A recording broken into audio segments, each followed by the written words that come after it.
안녕하세요. 5분 심리학 한선생입니다. 자, 이번 영상에서는 화제의 영화 서울의 봄에서 나타난 이 반란군들의 심리에 대해서 한번 말씀을 나눠보도록 하겠습니다. 반란군들은 이제 국가 수호의 임무를 부여받은 군인들이었죠. 국가적인 역할을 부여받고 이 임무를 수행 중인 군인들이었습니다. 그런데 이들이 그 임무를 저버리고 권력을 찬탈하여 쿠데타를 일으켰던 사건이죠. 그래서 이제 이번 영화를 계기로 많이 찾아보시고 공부도 하셨겠지만은 이후로 이제 한국 사회 여러 가지 불행한 일들의 씨앗이 되거나 이전부터 전해져 오고 있었던 그런 사회의 부조리나 불공정한 어떤 시스템 이런 것들이 이제 고착화된 아주 불행한 사건이었다고 할 수가 있습니다. 자, 어떻게 이런 일이 있을 수 있었을까요? 단지 전두광 일당을 비롯한, 본명은 따로 있죠. 전두광 일당을 비롯한 이런 악당들의 일탈, 아주 예외적인 일이라고 보고 그들만 비난하면은 끝나는 일일까요? 자, 그렇지 않죠. 세상 일이라는 것이. 저는 이번 그 영화를 토대로 그리고 이제 한국 사회에 있었던 불행한 사건을 토대로 어떻게 하면 이런 일들이 일어나고 또 이런 일들이 앞으로는 다시는 반복되지 않기 위해서는 어떤 부분이 필요한가에 대해서 생각을 좀 해보는 계기가 되었습니다. 자, 국가수호의 임무를 부여받은 군인들이 자기들의 임무를 방기하고 국가 권력을 찬탈하는, 자, 이런 사건을 이제 요약하자면 자기가 이제 해야 될 역할을 이제 방기했다, 역할을 내버렸다라고 볼 수가 있는데, 어떤 임무를 부여받은 어떤 역할을 해야 될 사람들의 잔인한 행위들에 대해서는 이제 심리학에서 연구들이 꽤 이루어졌습니다.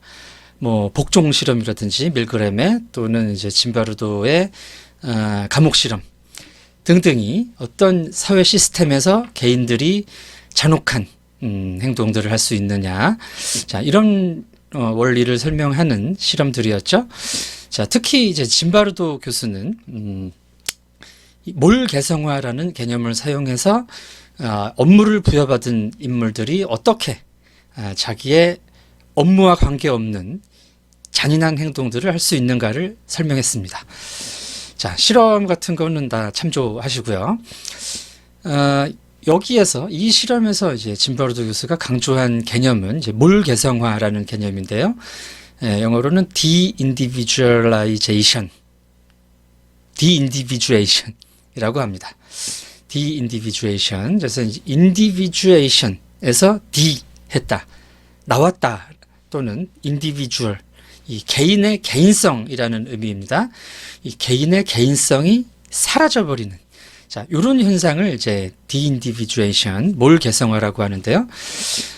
짐바르도의 실험에서 생각해 보면은 이 간수 역할을 부여받은 이제 실험 참가자들이, 또 죄수 역할을 부여받은 실험 참가자들이 자기들이 수행해야 되는 사회적 역할에 지나치게 몰입하면서 이 몰 개성화라는 게 일어나거든요. 자, 업무라는 게 뭡니까? 부여받은 업무라는 것이, 간수는 죄수들을 통제해서 감옥의 질서를 유지하는 것이고, 죄수들은 이제 간수들의 명령에 따라서 죄수로서 말 잘 듣고 그 안에서 이제 얌전하게 있어야 되는 거죠.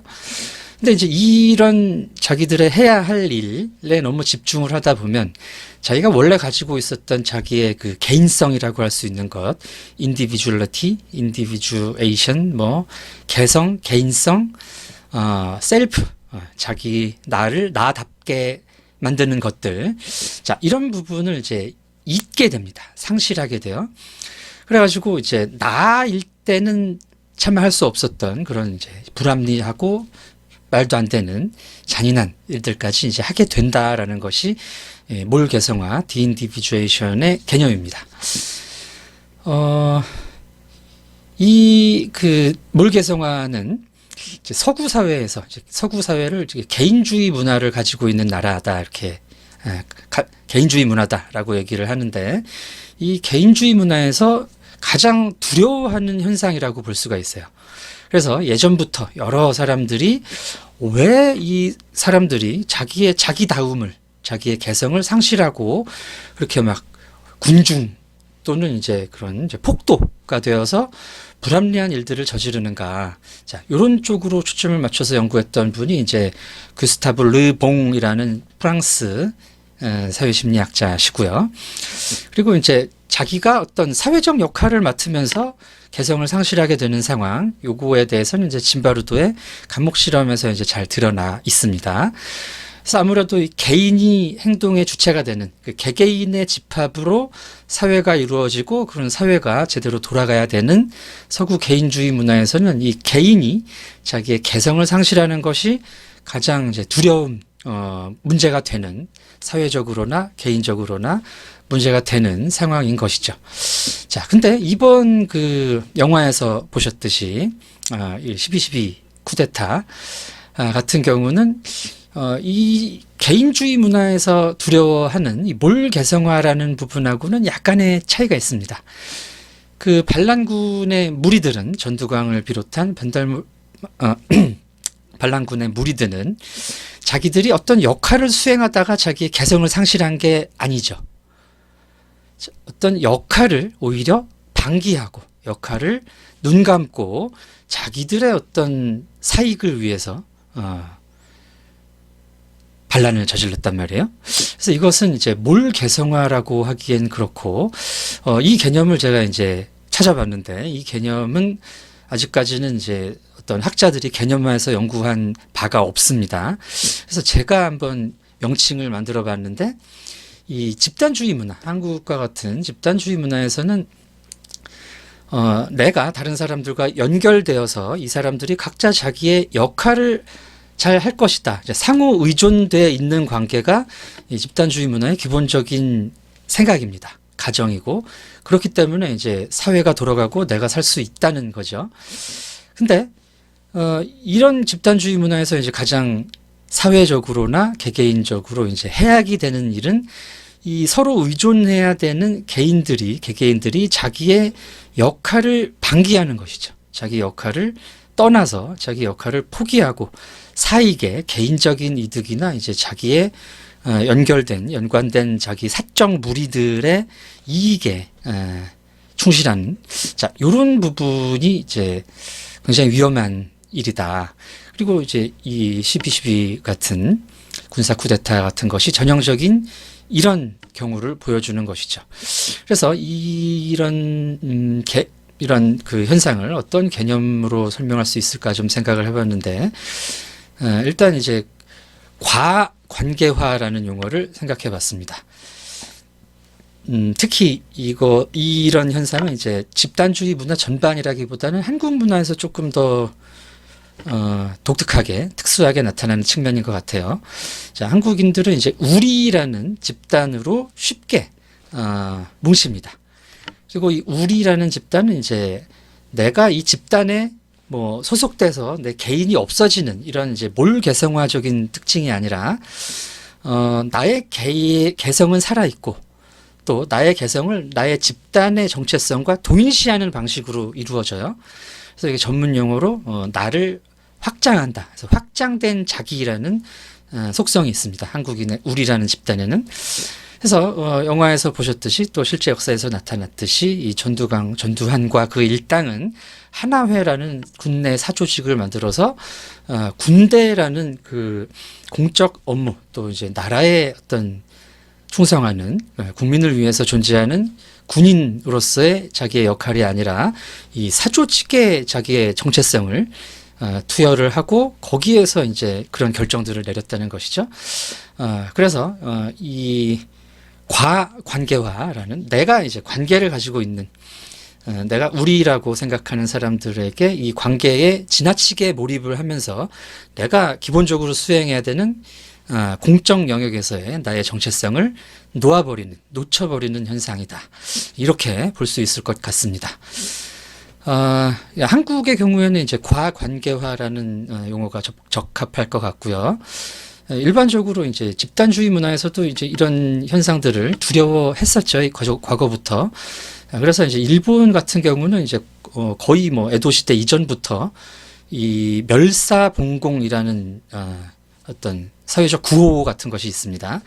멸사라는 것은 이제 사적인 것, 즉 이제 나를 멸한다는 거죠. 내 거를 없애고 나를 없애고 봉공, 공적인 것에 봉사한다.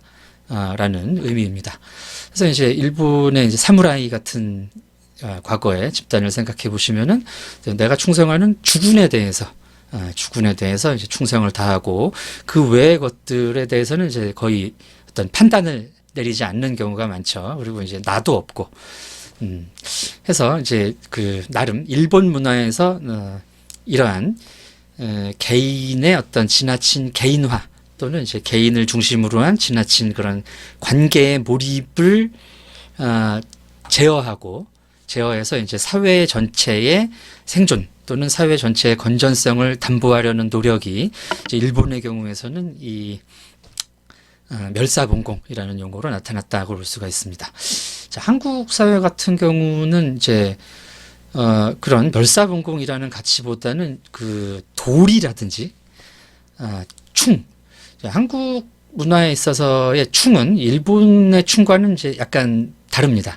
일본의 충이 이제 나의 위에 있는 내 조직에 이제 내 머리 위에 있는 사람들에 대한 복종과 충성이라면 한국인들의 충성은 이제 어떤 하늘의 도리라는 부분에 좀 더 가까워요. 그래서 이제 보편적 가치, 그러니까 개인이 아니라 어떤 세속의 권력이 아니라 보편적 가치에 대한 충성이라는 측면이 강합니다. 그래서 이제 조선시대 같은 경우에도 생각해 보시면은 이 신하들이 항상 그 충성을 강조하면서 왕을 그렇게 갈구지 않습니까?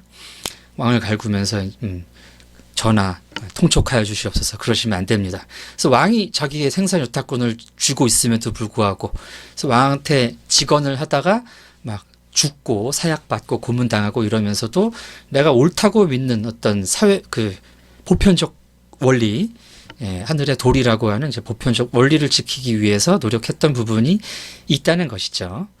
자, 근데 그런 어떤 사회적인 장치 또는 가치관과는 별개로 이런 이제 전두광 일당 같은 무리들이 이제 나타날 수 있다. 뭐 일본도 마찬가지겠고요. 중국도 뭐 찾아보면은 그런 사례들이 많이 있겠죠. 자, 그래서 이제 이번 영상에서는 서울의 봄과 관련해서 왜 한국 사회에서 이런 일들에 그 자신에게 주어진 국가 수호의 의무를 저버리고 자기의 사적 이익, 사적 권력을 추구하는 인간들이 나타났는가에 대해서 살펴봤습니다.